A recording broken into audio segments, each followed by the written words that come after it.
बात करते हैं आपकी फिल्मी करियर की। आप बीच में कहीं मतलब आपने इतनी अच्छे अच्छे नेगेटिव रोल्स किए और सडनली आपका ग्राफ ऐसे लो स्केल पे जाता हुआ दिख रहा है, ऐसा क्यों? नहीं, लो स्केल पे जाता नहीं दिख रहा है, खाली इस साल एक ही रिलीज़ हुई है, इंसान। अब वो मेरे हाथ में नहीं है कि प्रोड्यूसर्स कई बार डिले कर देते हैं। मेरे ख्याल से इस साल मेरी 5 रिलीज़ेस होनी चाहिए थी। Insaan, Sarhad Paar, actually in the order of Insaan, जाने होगा क्या, Sarhad Paar, Anees Bazmee Benaam and fight club with Sohail भाई। अब हो ये रहा है कि इंसान के बाद इंसान अगर फेब में आई तो वहाँ से लेके अभी हम जून में हैं। जून में प्रोमो शुरू हुए हैं जाने होगा क्या, तो वो 4 महीने कोई रिलीज़ ही नहीं। तो अब उसमें ये कुछ चीज़ें होती हैं बियॉन्ड माई कंट्रोल।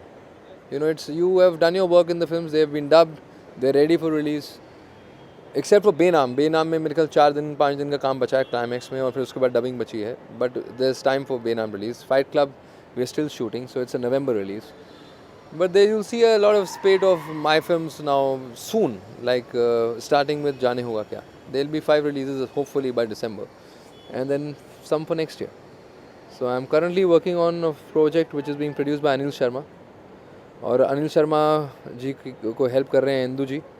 और वो फिल्म बेसिकली अगर एक लाइन में मैं बोलूँ तो वो इस बात से लेती देती है कि कैपिटल पनिशमेंट जो है वो होनी चाहिए या नहीं होनी चाहिए। 3 पॉइंट्स ऑफ व्यूज़, एक जेलर जो कि कहता है होनी चाहिए, एक राइटर जो कि कहता है कि शायद नहीं होनी चाहिए, और एक टेररिस्ट जो कि कहता है भाई होनी चाहिए, होनी चाहिए, मुझे नहीं मालूम। मगर मैं अपने बनने वाले देश का भगत सिंह, तो एक बेसिकली एक रात के ऊपर और थोड़े कुछ दिनों के ऊपर क्या होता है बगैर किसी गानों के, उस किस्म की फिल्म है, एक इंटरेस्टिंग फिल्म है। उसके अलावा full on commercial film fight club है, जो कि एक completely entertaining the audience kind of film है, और इसे ऑनसॉम्बल कास्ट।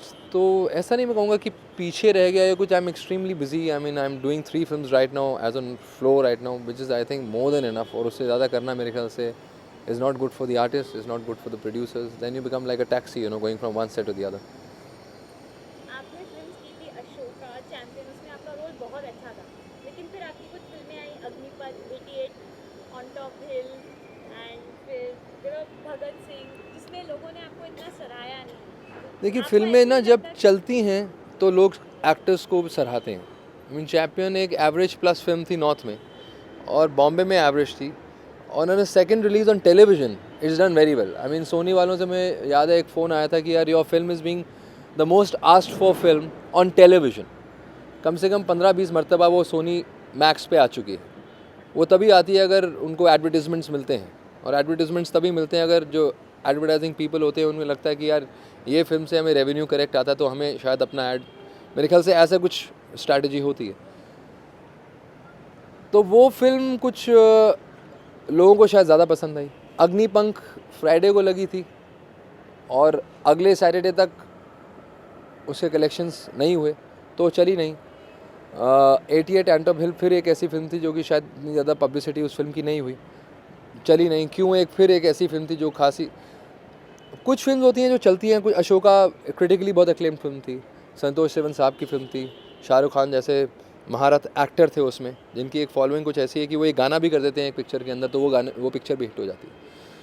तो वो इतनी फॉलोइंग वाला एक्टर जब एक पिक्चर करता है, ऑटोमेटिकली वो 475 थिएटर्स पे लगती है, it goes out to many people. Then they made a Ashoka series, क्योंकि कुछ फुटेज ऐसी थी अशोका की जो टाइम फ्रेम की वजह से नहीं दर्शा पाए थे स्क्रीन पे, तो उस सब चीज़ों की वजह से लोगों ने ज़्यादा देखी। प्लस चैम्पियन में कुछ 3 अवार्ड्स मुझे मिले थे, 12 नॉमिनेशन मिले थे, अशोका में सपोर्टिंग एक्टर में नॉमिनेशन मिले थे, फुटपाथ के लिए अवार्ड मिला था, आवारा पागल दीवाना कमर्शियली बहुत सक्सेसफुल हुई थी, एक एंटरटेनिंग फिल्म थी, उसमें अवार्ड मिला था।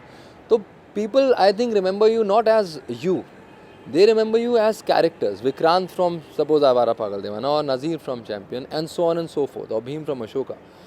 If the films do well, you remember Gabbar today, you don't remember Amjad Saab today. Do you understand? But he portrayed Gabbar, so that's why he's immortal. Mukambo Khushwa was Amrishi, but people remember that line, Mukambo Khushwa, so they relate to a character, because films are about make believe. आप गए theatre में 3 घंटा, आप गुम हो गए, आप देख रहे हैं, अरे यार अच्छा ऐसे हुआ, अच्छा बीकू मात्रे, You know, the people remember, you know, Munna Bhai, you know, people remember a character.